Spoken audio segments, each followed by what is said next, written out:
recordarles que los audios se están presentando hoy en exclusiva y justamente pues lo que queremos es presentar la solidez con la que está hecha y que la misma Anabel nos reitera al cerrar esta presentación. Entonces vamos a iniciar con las preguntas y respuestas. Adelante. Sí. En medio y... Gracias, Anabel. Soy Carolina Mendoza, a La Opinión de Los Ángeles. En este sexenio particularmente ha crecido el tema de extorsión, ha sido uno de los temas más grandes y en mucho tienen que ver con el corredor que presentaste que está controlando hasta el norte, ¿no? En Baja California y en Sonora. Particularmente la extorsión ha sido tremendísima y sabiendo que el cártel no es su especialización, podría haber una especie de reparto de pastel, de que, bueno, yo te dejo traficar droga y que haya un estado de extorsión desde el mismo estado, o sea, que sea el estado que esté extorsionando. ¿Qué indicios tienes? Es una pregunta muy interesante, porque lo que estamos viendo con estas nuevas generaciones de narcotraficantes, dijéramos que la llegada de los chapitos a la escena pública, me refiero a la llegada realmente con pies de plomo a partir de la llegada de López Obrador, porque es ahí cuando los chapitos comienzan realmente su ascenso en todas las formas y niveles. Los chapitos, al acumular tanto poder, se dedican a administrar todo tipo de delitos. En el capítulo del reino hay toda un diagnóstico, un realmente inside crime del propio Minili, cómo habla cómo los chapitos ganan de todo. Ganan por la venta de cervezas, ganan por la prostitución, ganan por la esclavitud sexual, ganan por el tráfico de personas, ganan con las extorsiones, ganan con las maquinitas de juego, ganan con la producción de fentanilo, ganan con la producción de cristal, ganan con la producción de jitomate, ganan con la agua potabilizada, con la agua embotellada, ganan todo. Ellos extorsionan a todos. Es como si fueras el rey, ¿no? El señor feudal, el rey, y le pides el diezmo a todos. No hay nadie que no le pueda pagar. Quien no le pague, lo paga con la vida. Por ejemplo, ahí estaban los Ubers y se quitaron los Ubers. Y ahora hay una especie de vehículos tipo Ubers, pero que controlan también los chapitos. Y esto está ocurriendo, por supuesto, no solo en Sinaloa, sino en todas las zonas de su control. Esto genera ciertos roces con el Mayo Zambada. Porque si bien es cierto, el Mayo y los chapitos conviven en este contubernio con López Obrador, la relación entre ellos es tensa. El propio Minilic habla de que el Mayo Zambada no finalmente se desencadena la guerra anunciada desde hace algunos años, de hace 2 años que estallará la guerra. Dice Minilic que el Mayo Zambada no hace la guerra a los chapitos porque sabe que le va a perder. Porque los chapitos, y aquí lo verán, cómo han hecho ejércitos. El fentanilo que están produciendo les ha dado tal cantidad de dinero y de células que componen a los chapitos, que es de un poder inagotable. Y el tema del fentanilo es parte de lo que está en el futuro de López Obrador. Es la primera vez en un gobierno de México que este contubernio, porque lo ha habido siempre, están ahí mis libros, lo he escrito desde hace varios sexenios, este contubernio entre el Cártel Sinaloa y el presidente en turno siempre ha generado una ola de muertes y de desaparecidos en México. Están ahí las cifras. En este sexenio van al menos 170,000 ejecuciones a causa de toda esta ingobernabilidad y guerra entre los carteles. En estos 5 años, en Estados Unidos, han muerto más de 300,000 personas a causa del veneno que producen los amigos del presidente, el fentanilo adulterado, que se fabrica aquí como si fueran, él lo dice como si fueran aguas frescas, lo dice Minilic, se fabrica como si fueran aguas frescas, es tan fácil de transportar a Estados Unidos. Y como cada quien hace la receta que se le da la gana, no hay una receta oficial, fíjese usted, es aquí, es aquí, es acá, no. Cada quien la hace como quiere, tratan de ahorrar lo más posible. Los chapitos, incluso tú haces tu cargamento de fentanilo, tú y tú, a todos les cobran. A todo, de todo se lleva un diezmo ellos, y además de lo que ellos directamente producen. En Estados Unidos hay un clamor de la gente, del Departamento de Justicia, de la DEA, del propio gobierno de Estados Unidos, diciendo quiénes son los responsables de esta masacre. Y sí, estamos aquí con algunos. Está el Mario Zambada, por supuesto. Están los Chapitos, como corresponsables de esa masacre. Está Lucha Moya, que ya lo vimos cómo les protege y cómo está ahí como casi mayordomo, ¿no? Como portero ahí del territorio de los Chapitos, pero está también López Obrador, que ha llegado al poder gracias a ellos. ¿Se consolidó o se perfeccionó el crimen, el narcoestado?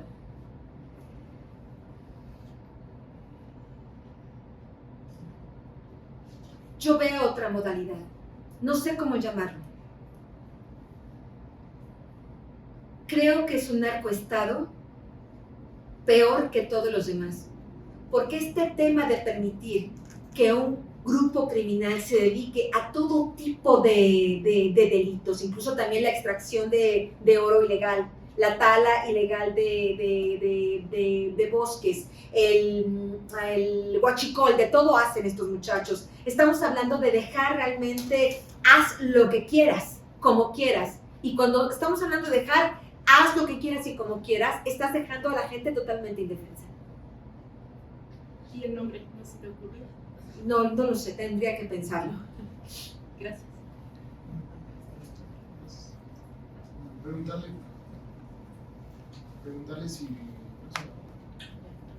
Preguntarle si podrían darnos un poquito más de detalles sobre el tema de la censura de espectaculares en spots de radio.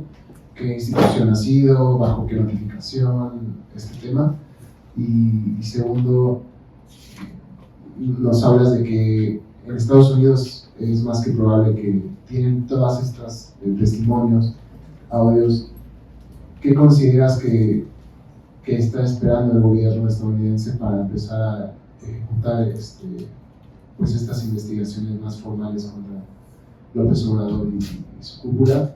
Y si esto puede repercutir en una eventual presidencia de Claudia Sheinbaum. Tu pregunta, contestaré la última. Yo sé dos cosas con firmeza. Sé que tienen las pruebas. Sé que los testigos que yo he entrevistado, imagino, no son todos los que ellos tienen. Sé que ahora que Ovidio fue extraditado, quiere colaborar. Sé que el Chapo Guzmán quería colaborar. Él hubiera ya contado toda la sopa.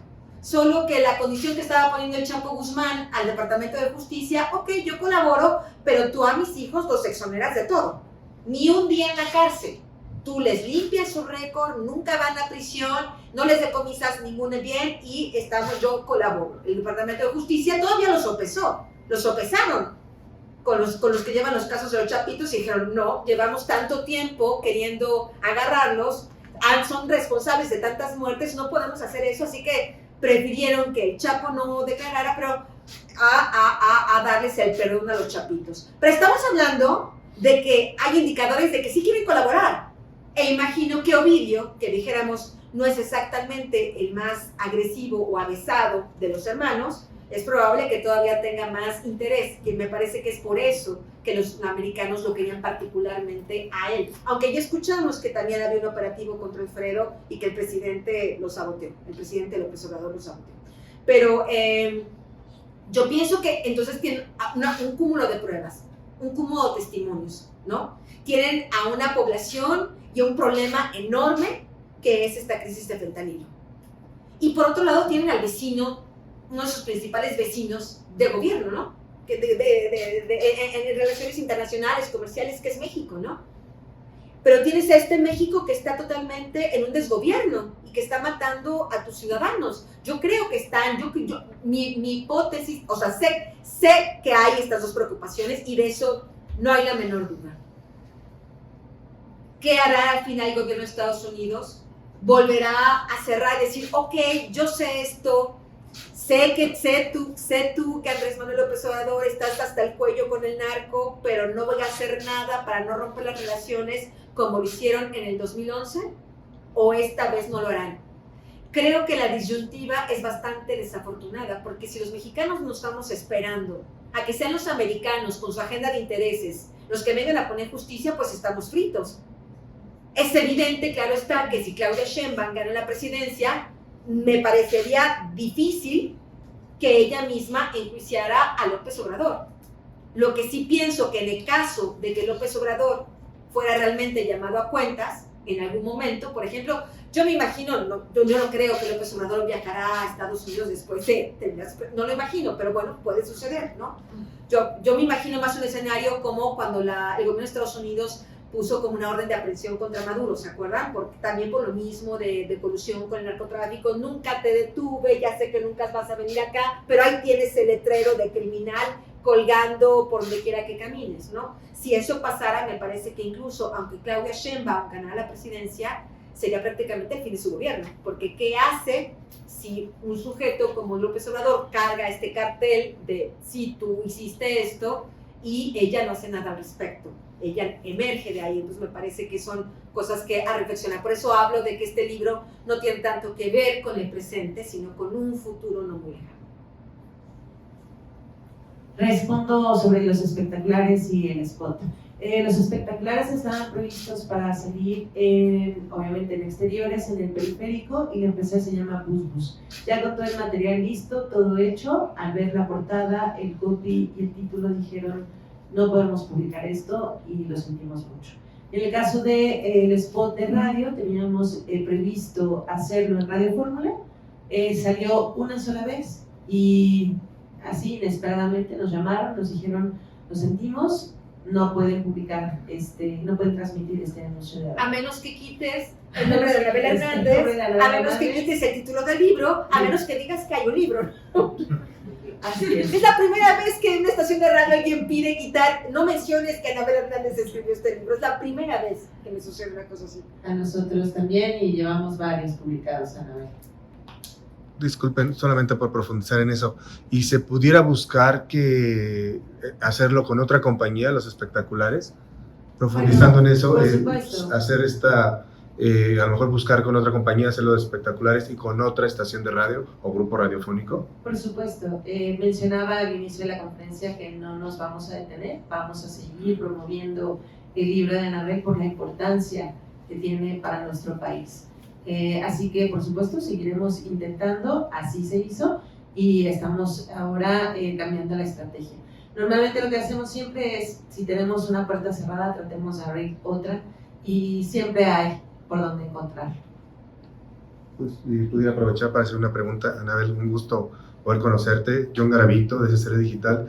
Quisiera preguntar acerca de este futuro cercano, que además, bueno, estamos a las miras del 2 de junio, cuando será el proceso de las elecciones, hablando de la heredera de todo esto que están postulando, que están promoviendo, que están, como vemos, con toda esta fuerza, impulsando y casi postulando ya como ganadora.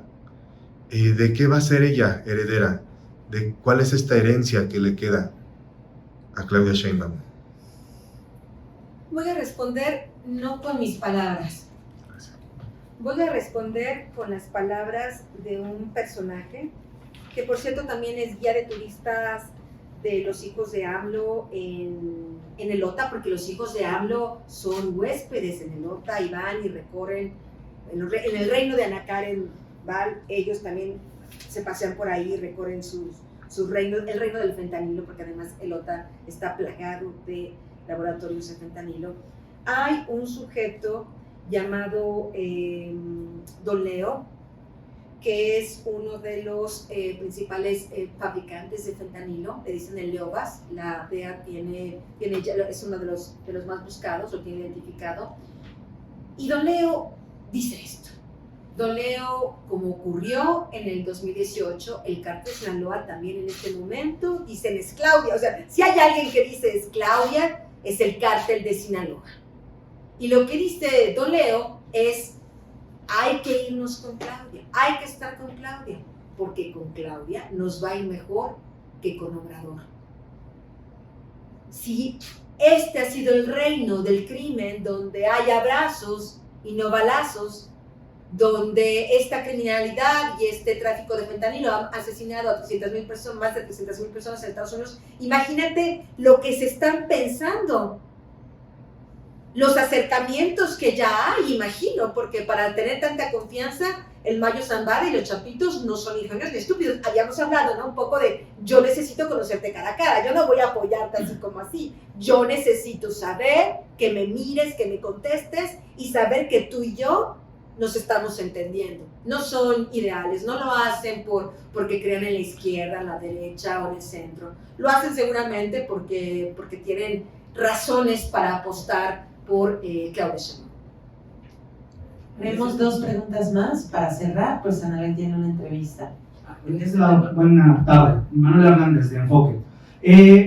Hace unos días la DEA sacó su más reciente mapa donde pone al cártel de Sinaloa en 47 países, al cártel de Nueva Generación en 40, es decir, ya prácticamente México sí es como una pedita más, ¿no? Como un Cemex, perdón en la comparación. Lo que has visto, López Obrador es una persona bastante calculadora en algunas cosas, en otras no tanto.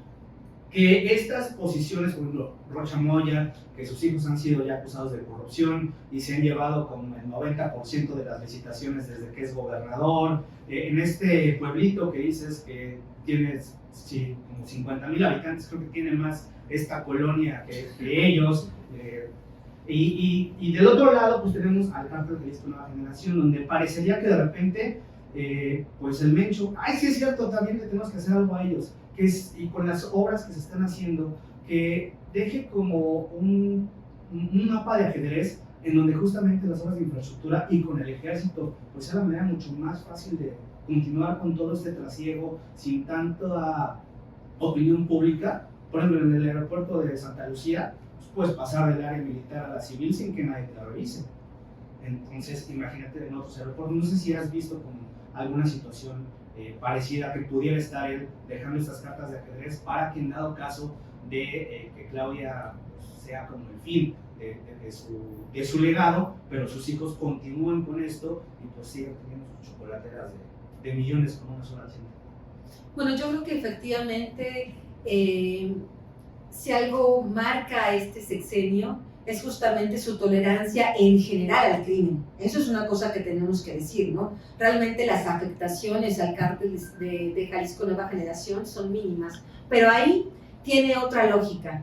Lo que López Obrador le decía a estas personas, lo que les ofrecía al cártel de Sinaloa, no era la política de abrazos no balazos. Lo que decía, yo te ayudo, yo no te detengo gente, y lo dijo así, yo mando al diablo a los agentes de la DEA, que es parte de las promesas que hizo y además, dijéramos, ha cumplido, ¿no? Uno de mis entrevistados dice que estuvo en este pacto, en todo esto, dijo, yo no pensé que fuera a cumplir, yo pensé que le estaban tomando el pelo a Arturo Beltrán Leiva, y no, está cumpliendo, está siendo un buen pagador de los favores que se le hicieron, ¿no?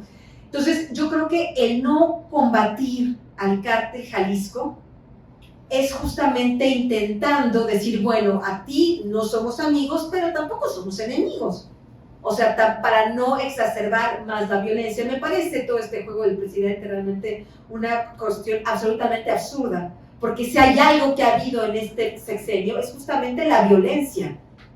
Si tú le preguntaras a Felipe Calderón y a Genaro García Luna por qué pactaron con el cártel de Sinaloa, porque Genaro sí lo llegó a explicar a algunas personas, empresarios y este tipo de cosas, claro, él no decía por todos los millones de dólares que le pagaron, sino decía para pacificar al país, porque es mejor hablar con un cártel que con 20. En esta utopía, en esta imbecilidad, han balcanizado al país, porque por desgracia no solo tenemos al cártel de Sinaloa, al cártel de Jalisco, sino un montón de bandas. Si uno ve todos estos documentos de Guacamaya Leaks, puedes encontrarte mini carteles por diferentes partes de México con nombres prácticamente y con territorios muy, muy focalizados, ¿no? Entonces yo creo que esto ha sido un desastre y que no hay manera de que esto pueda seguir adelante. Yo sí pienso que estamos con una bomba de tiempo. No creo que esto pueda soportar más. Él está pensando en un futuro que no llegará. Desde mi punto de vista no llegará. Independientemente de si Claudia Sheinbaum gana o no, el país no va a soportar más esto. La última pregunta. Hola, buenas tardes, Anabel. Juan Carlos Cortés del Proceso. Tras la virtual victoria de Claudia Sheinbaum, ¿tú consideras que sigue habiendo en las cúpulas más altas, o en la cúpula más alta de ese gobierno entrante, vínculos con el crimen organizado, como tal vez lo que mencionaste del candidato al Senado, Omar García Harfuch? Y si llega a hacer eso, ¿crees que se continúe con la política de abrazos no balazos? La propia Claudia Sheinbaum ha dicho que ella no cambiará nada de la política pública, de seguridad pública. Ahora, eso es dicho hasta ahora. Veamos a ver qué nos dice en el debate que será este domingo, ¿no? Pero yo pienso que ella, su postura hasta ahora clara ha sido no va a cambiar nada. Cuando dice no va a cambiar nada, es que serán los mismos abrazos y no balazos. Hay una información muy delicada sobre Claudia Sheinbaum y su gobierno. Cuando ella fue jefa de gobierno, aquí vino a establecerse un sujeto llamado José Ángel Rivera Zazueta, alias El Flaco, uno de los principales operadores de El Mayo Zambada. Una de sus principales bodegas en todo el país de fentanilo y de cocaína y de otras drogas está en la colonia Roma. Él controla el aeropuerto de la Ciudad de México. Tú me preguntabas, alguien me preguntaba por Santa Lucía. Bueno, controla el aeropuerto de la Ciudad de México. Lo que hace ahora es, una parte le paga a la Marina, otra parte le paga a Guardia Nacional, otra parte le paga al Ejército. La Marina le lleva la droga a casa, así no hay dificultades, ¿no? Y él tiene en su bolsillo a la seguridad pública de esta ciudad. Cuando alguien llega a comprarle a algún cliente, ¿no? Porque finalmente dijéramos que él es un medio mayorista, cuando viene un cliente a comprarle y tiene la mala fortuna de recorrer algunas calles que no debería recorrer, porque además ahí le dicen, tienes que tomar este camino, no tomes aquel, toma este, donde ya está todo planchado, ¿no? Una vez a alguien se le ocurrió tomar un camino equivocado, lo detienen, le detienen la mercancía, que eran algunos kilos de cocaína, y le llaman a José Ángel a mitad de una comida en el hotel Fiesta Inn Americana en Chapultepec, y llama directamente a alguien que, de acuerdo a este grupo criminal, habla a nombre de Sheinbaum y les liberan los cargamentos de droga a cambio de que le dejen el 40% a la jefa de gobierno. ¿Qué hace con ese 40% de droga? No lo sé, pero es un modus operandi similar al García Harfuch. Él, cuando la DEA lo estaba investigando, no solo llegaba y se robaba dinero, se robaba mercancía para revenderla. Es un poco el modus operandi de Genaro García Luna. Cuando es acusado en Nueva York, no era solo de recibir sobornos, no era solo de voltearse otra parte, ellos también traficaban droga, recibían pagos en especie. Entonces estamos hablando que estas acusaciones sobre Claudia Sheinbaum son realmente muy graves, y cuando embonas que esta señora ha amarrado su destino a un personaje como Omar García Harfuch, no hay manera de pensar que esto es positivo. Claudia Sheinbaum no sabe quién es Omar García Harfuch.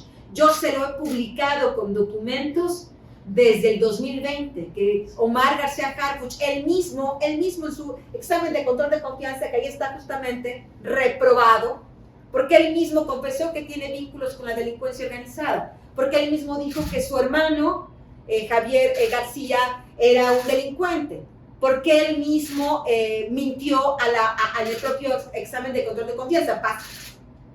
Se mantuvo en la Policía Federal gracias a Luis Cárdenas Palomino, que dijéramos es como su padre, ¿no? Es su mentor en estos negocios criminales de ser narcopolicía, ¿no?